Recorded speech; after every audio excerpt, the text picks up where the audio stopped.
हरे कृष्णा। श्रीमद् भागवत गीता पारायण पूर्ण हो चुकी है। आज हम गर्भ गीता का पारायण करेंगे।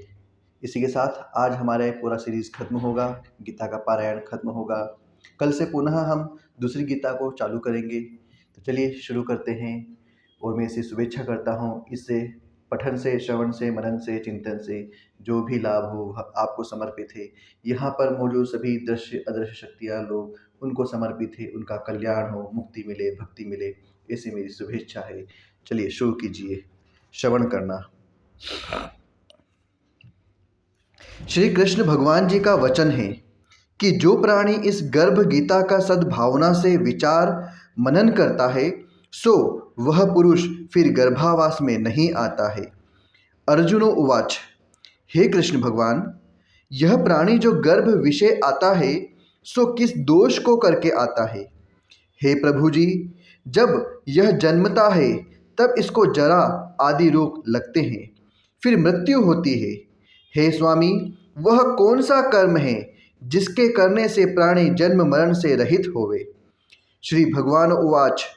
हे कृष्ण, यह मनुष्य जो है सो अंधा व मूर्ख है, जो संसार के साथ प्रीति करता है।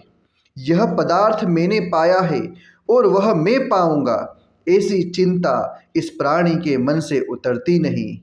8 पहर माया को ही मांगता है, इन बातों को करके बार बार जन्मता और मरता है।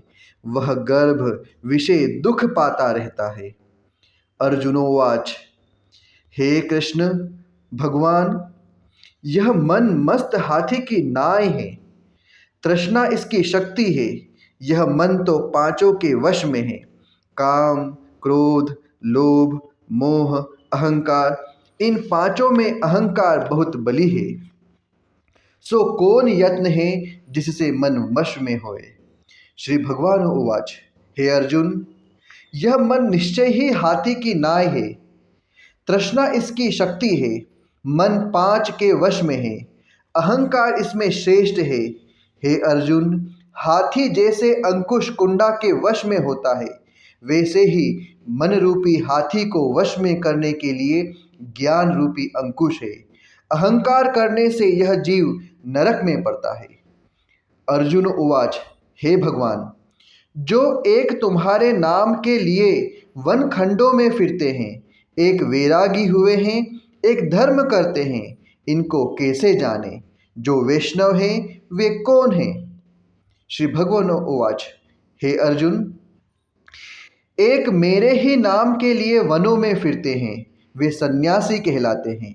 एक सिर पर जटा बांधते हैं, एक अंग पर भस्म लगाते हैं, उनमें हम नहीं हैं, क्योंकि इनमें अहंकार है, इससे मेरा दर्शन दुर्लभ है। अर्जुन उवाच।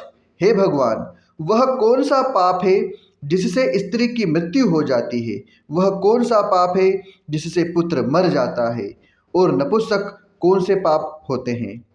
श्री भगवान उवाच। हे अर्जुन, जो किसी से कर्ज लेता है और देता नहीं, इस पाप से औरत मरती है। और जो किसी की अमानत रखी हुई पचा लेता है, उनके पुत्र मर जाते हैं।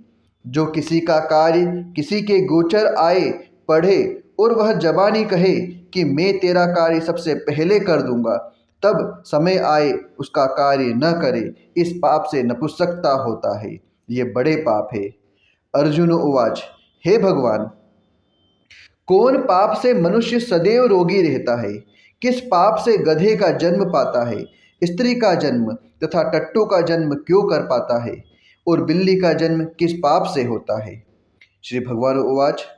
हे अर्जुन, जो भी मनुष्य कन्यादान करते हैं और इस दान में मूल्य लेते हैं, वे दोषी हैं।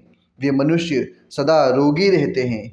जो विषय विकार के वास्ते मदिरा पान करते हैं, जो रसोई बना के पहले आप भोजन कर लेती है और पीछे परमेश्वर को अर्धदान करती है, तो वे बिल्ली का जन्म पाती है। और जो मनुष्य अपनी झूठी वस्तु दान करते हैं, औरत का जन्म पाते हैं, वह गुलाम औरतें होती है। अर्जुन उवाच। हे भगवान, कई मनुष्यों को तुमने सुवर्ण दिया है, सो उन्होंने कौन सा पुण्य किया है? और कई मनुष्यों को आपने हाथी घोड़ा रथ दिए हैं, उन्होंने कौन सा पुण्य किया है। श्री भगवान उवाच, हे अर्जुन, जिन्होंने स्वर्ण दान किया है उनको घोड़े वाहन मिलते हैं। जो परमेश्वर के निमित्त कन्या दान करते हैं सो पुरुष का जन्म पाते हैं। अर्जुन उवाच, हे भगवान, जिन पुरुषों के अंदर विचित्र देह है उन्होंने कौन सा पुण्य किया है। किसी किसी के घर संपत्ति है, कोई विद्यावान है, उन्होंने कौन सा पुण्य किया है। श्री भगवान उवाच, हे अर्जुन, जिन्होंने अन्न दान किया है उनका सुंदर स्वरूप है। जिन्होंने विद्या दान किया है वे विद्यावान होते हैं। जिन्होंने संतों की सेवा की है वे पुत्रवान होते हैं। अर्जुन उवाच, हे भगवान, किसी को धन से प्रीति है, कोई स्त्रियों से प्रीति करते हैं, इसका क्या कारण है, समझा कर कहिए। श्री भगवान उवाच, हे अर्जुन, धन और स्त्री सब नाश रूप है, मेरी भक्ति का नाश नहीं है। अर्जुन उवाच, हे भगवान, यह राजपाट किस धर्म के करने से मिलता है, विद्या कौन से धर्म के करने से मिलती है। श्री भगवान उवाच, हे अर्जुन, प्राणी काशी में निष्काम भक्ति से तप करते हुए देह त्यागते हैं, वे राजा होते हैं, और गुरु की सेवा करते हैं सो विद्यावान होते हैं। अर्जुन उवाच, हे भगवान, किसी को धन अचानक बिना किसी परिश्रम से मिलता है सो उन्होंने कौन सा पुण्य किया है। श्री भगवान उवाच, हे अर्जुन, जिन्होंने गुप्त दान किया है उसको धन अचानक मिलता है। जिसने परमेश्वर का कार्य और पराया कार्य संवारा है वे मनुष्य रोग से रहित होते हैं। अर्जुन उवाच, हे भगवान, कौन पाप से अम्ली होते हैं और कौन पाप से गूंगे होते हैं और कौन पाप से कुष्ठी होते हैं। श्री भगवान उवाच, हे अर्जुन, जो आदमी नीच कुल की स्त्री से गमन करते हैं सो अमली होते हैं। जो गुरु से विद्या पढ़कर मुकर जाते हैं सो गूंगे होते हैं। जिन्होंने गोघात किया है वे कुष्ठी होते हैं। अर्जुन उवाच, हे भगवान, जिस किसी पुरुष की देह में रक्त का विकार होता है वह किस पाप से होता है। और दरिद्र होते हैं, किसी को खंड वायु होती है, और कोई अंधे होते हैं तो कोई पंगु होते हैं, सो कौन से पाप से रहित होते हैं। और कई स्त्रियां बाल विधवा होती है तो यह किस पाप से होती है।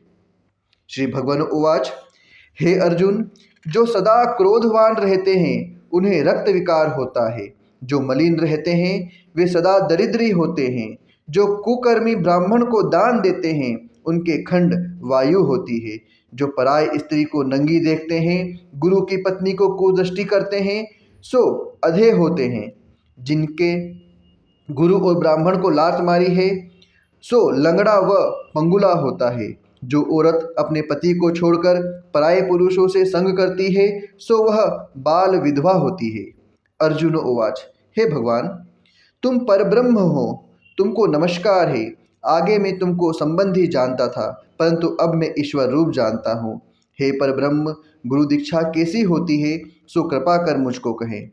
श्री भगवान उवाच, हे अर्जुन, तुम धन्य हो, तुम्हारे माता पिता भी धन्य हैं जिनके तुम ऐसे पुत्र हो। हे अर्जुन, सारे संसार का गुरु जगन्नाथ है। विद्या का गुरु काशी, चारों वर्णों का गुरु सन्यासी है। सन्यासी उसको कहते हैं जिसने सबका त्याग करके मेरे विषय मन लगाया है, सो ब्राह्मण जगत गुरु है। हे अर्जुन, यह बात ध्यान देकर सुनने की है। गुरु कैसा करे, जिसने सब इंद्रियां जीती हो, जिसको सब संसार ईश्वरमय नजर आता हो और जब जगत से उदास हो। ऐसा गुरु करे जो परमेश्वर को जानने वाला हो और उस गुरु की पूजा सब तरह से करे। हे अर्जुन, जो गुरु का भक्त होता है और जो प्राणी गुरु से सम्मुख होकर भजन करते हैं उनका भजन करना सफल है। जो गुरु से विमुख है उनको सप्तग्रास मारे का पाप है। गुरु से विमुख प्राणी दर्शन करने योग्य नहीं होते। जो गृहस्थी संसार में गुरु के बना है चांडाल के समान है। जिस तरह मदिरा का भंडार हो उसमें जो गंगा जल है जो अपवित्र है, इसी तरह गुरु से विमुख का भजन सदा अपवित्र होता है। उसके हाथ का देवता भी नहीं लेना चाहिए। उसके सब कर्म निष्फल हैं।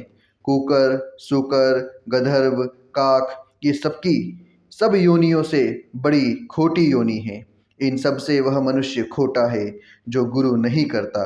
गुरु बिना गति नहीं होती, वह अवश्य नरक को जाएगा। गुरु दीक्षा बिना प्राणी के सब कर्म निष्फल होते हैं।